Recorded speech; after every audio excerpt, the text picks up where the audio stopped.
అందరికీ నమస్కారం. ఇవాళ మనం తమిళనాడు రాష్ట్రంలోని దిండిగల్ జిల్లాలో పాతాళ శంభు మురుగన్ దేవాలయంకి వెళ్దాం రండి. ఇక్కడికి చేరుకోవడానికి సమీప రైల్వే స్టేషన్ దిండిగల్ జంక్షన్, అదే విమానాశ్రయం అయితే మధురై.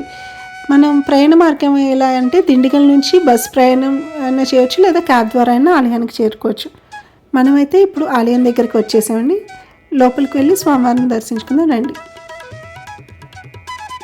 మనం ఇప్పుడు లోపలికి వెళ్ళంగానే మనకి ఇప్పుడు కనిపిస్తున్న స్వామివారు ఏంటంటే ఆయన క్షేత్రపాలకులు, 15 అడుగులు ఎత్తున్నారు. ఆయనే సంగి కరుప్ప స్వామివారు.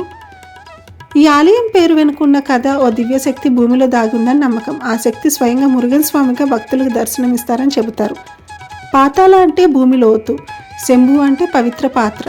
సుమారు 1000 ఏళ్ల క్రితం సిద్ధిర్ బోగర్ శిష్యుడు తిరుక్కోయిల్ ప్రాంతానికి చెందిన మహాయోగి ఈ ప్రాంతంలో తపస్సు చేసి నవపోషణం లేదా పంచలోహాలతో మురుగన్ విగ్రహాన్ని తయారు చేశారు.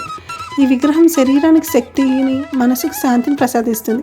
ఈ ఆలయంలోకి ప్రవేశించాలంటే 18 మెట్లు దిగాలి. గర్భగుడి భూమిలో 16 అడుగుల లోతులో ఉంటుంది. ఇక్కడికి వచ్చిన భక్తులు ఒక ప్రత్యేకమైన శక్తిని అనుభవిస్తారని చెప్తారు.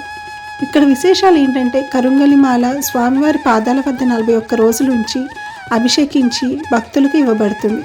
విభూతి ప్రసాదం అనేక రకాల మూలికలతో తయారవుతుంది. ఇది ఆరోగ్యానికి మంచిదని నమ్ముతారు.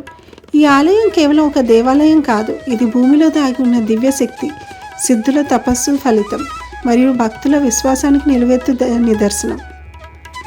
ఇక్కడ చూస్తున్నారు కదండి, ఇవే అండి స్వామివారి దగ్గర అమ్మే కరుంగలిమాళ్ళు. మనకి సైజుల పరంగా అమ్ముతారు. 1500, 1300 అనేసి 1000 రూపాయలు కూడా. చూశారు కదా, 7mm, 8mm. మీరు ఎవరైనా దిండిగల్ జిల్లాకు వస్తే ఈ పాతాళ శంభు మురుగన్ దేవాలయానికి తప్పక సందర్శించండి. ఇలాంటి మరికొన్ని వీడియోల కోసం please subscribe to my channel.